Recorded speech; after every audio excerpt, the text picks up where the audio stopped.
Black-eyed children are a legend of supposed paranormal creatures that resemble children with pale skin and black eyes who are seen hitchhiking or panhandling. Or even creepier, they knock on your front door, to which you are not supposed to answer, let alone let them in.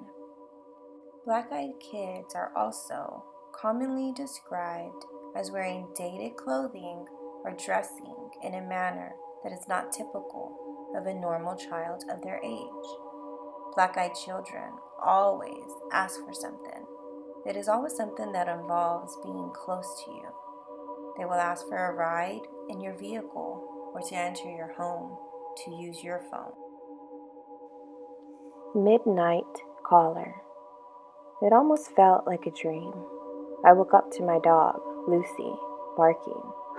She was upright on the bed where my husband and I were sleeping with her 22-month-old daughter, staring at our door like an unknown stranger was out there, rummaging around. I thought she was just freaking out over a house noise. We'd only had her for 3 months, and she was still a puppy. It could have been anything. Our roommate, a creak from the house settling, the awnings moving outside in the breeze. I wasn't too concerned initially. I decided the best bet would be to open the door and show her nothing was there. It sounds a bit silly, but it's what we do with our daughter when she gets scared, and I figured it should work with the puppy too. I opened the door and she raced to the front door. She stood there, snarling at the door. It was an angry, violent growl, one I had never heard her make before. I looked groggily at her and opened the baby gate, blocking the doorway, planning to open the door and show her everything was okay. The second my hand reached for the deadbolt, Lucy went wild. She started barking and jumped toward me. And when I touched the metal, she suddenly changed her temper. She whimpered, almost like she was afraid and backing down. As her mannerism changed, so did mine. I wasn't calm anymore. My heart was racing and sinking at the same time. I had been flooded with a mixture of fear and dread. I looked through the peephole. I can't explain why I looked, but I did. Outside were 2 kids. One was just a smidgen shorter than me and didn't look much younger. I'm 21, and she looked to be 16 or 17. She was slender and pale. Her hair was a light shade of honey blonde, and she wore it long, about mid-back, with long, thin, blunt bangs in the front that covered most of her eyes. She wore jeans, a light wash that's popular right now, and a thin-looking olive-colored pullover style hoodie. She held the hand of a small girl who looked to be around 3 or 4, in the same style jeans and a buttoned-down ivory cardigan. The smaller one looked at the floor shyly, but had the same shade of hair, tied back in a ponytail. She held a stuffed toy under her free arm, and it was identical to one my daughter has, as was their style of dress.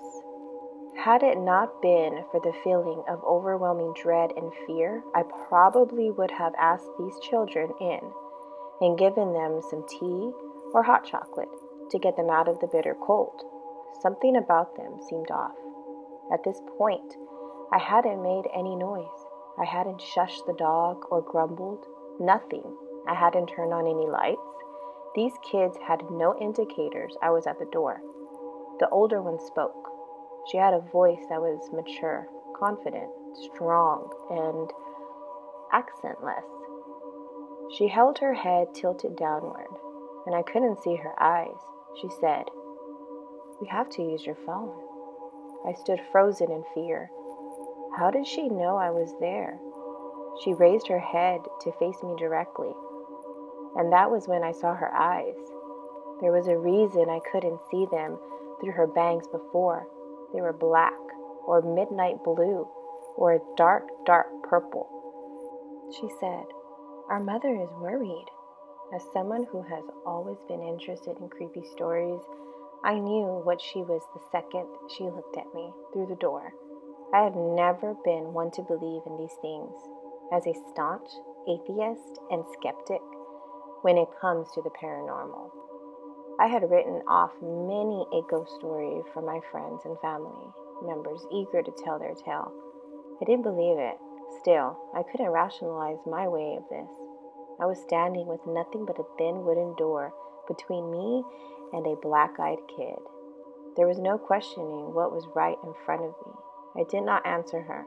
Slowly and silently, I backed away from the door, Lucy still cowering at my ankles. She kept talking.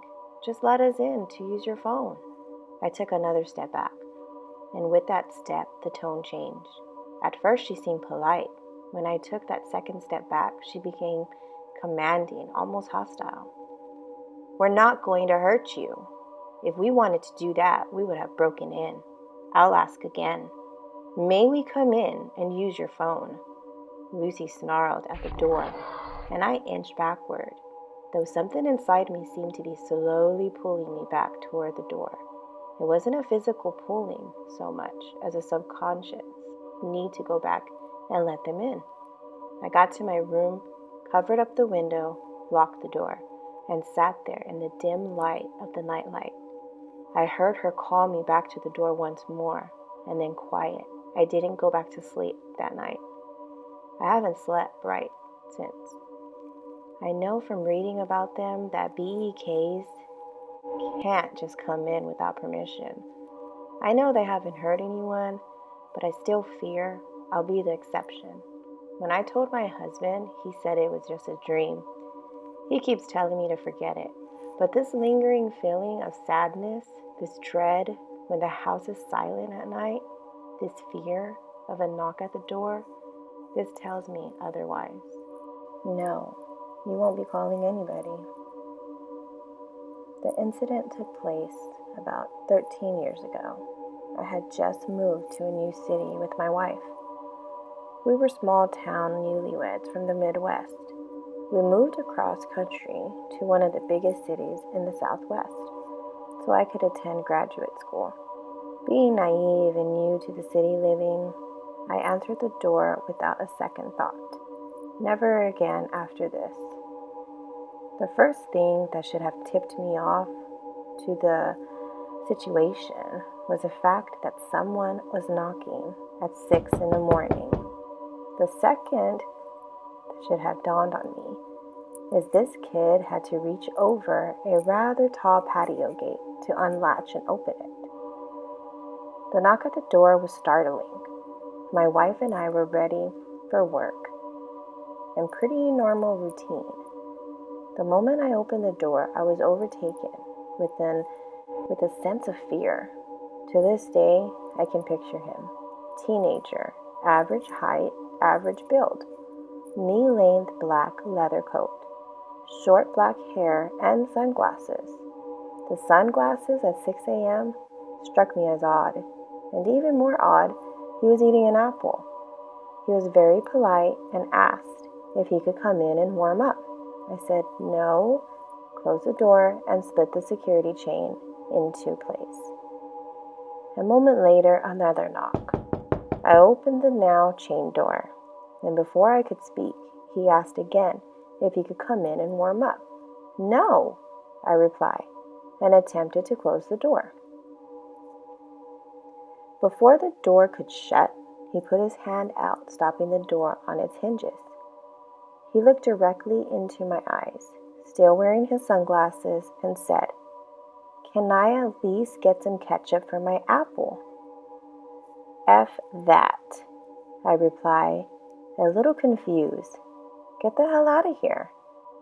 My wife is calling the police." He takes a moment to let this information sink in, lowers his glasses, revealing eyes as black as obsidian, and says, "No, you won't be calling anybody." At that moment, I force the door closed, lock it, and call out to my wife. She is scared, hiding in the bedroom. All jacked up on adrenaline, I rip the curtains back to look out the window next to the door. He's gone. Absolutely no trace of him. I go out on the patio and check the gate. It's still latched from the inside. That was effed up, I think to myself as I turn to enter the house. I notice a half-eaten apple lying on the ground. You must let me in. On March 17, 2008, I had one and only encounter with a black-eyed kid. Before my experience, I had never heard of anything having to do with the black-eyed kids. I was 12.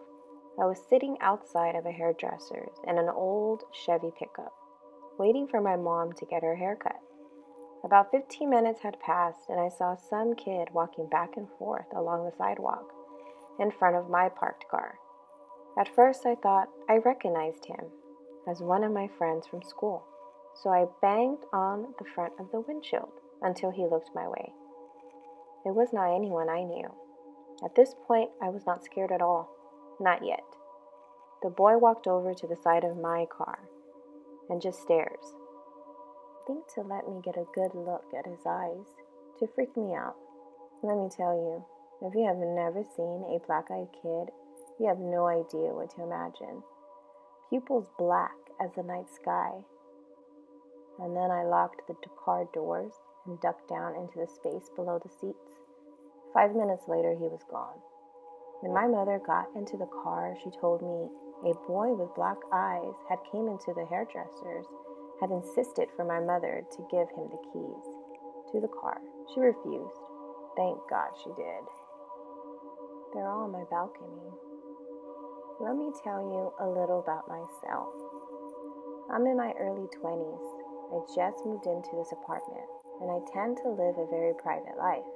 I don't even have a Facebook account. I work during the day at a grocery store. Okay, so I'm walking up my flight of steps to get to my apartment, and I hear these kids laughing, and then I heard whispering. It was kind of late, so I thought this was weird, but I ignored it and walked into my apartment. I live on the 3rd floor. I was getting ready to open my balcony door. It was really muggy in my apartment.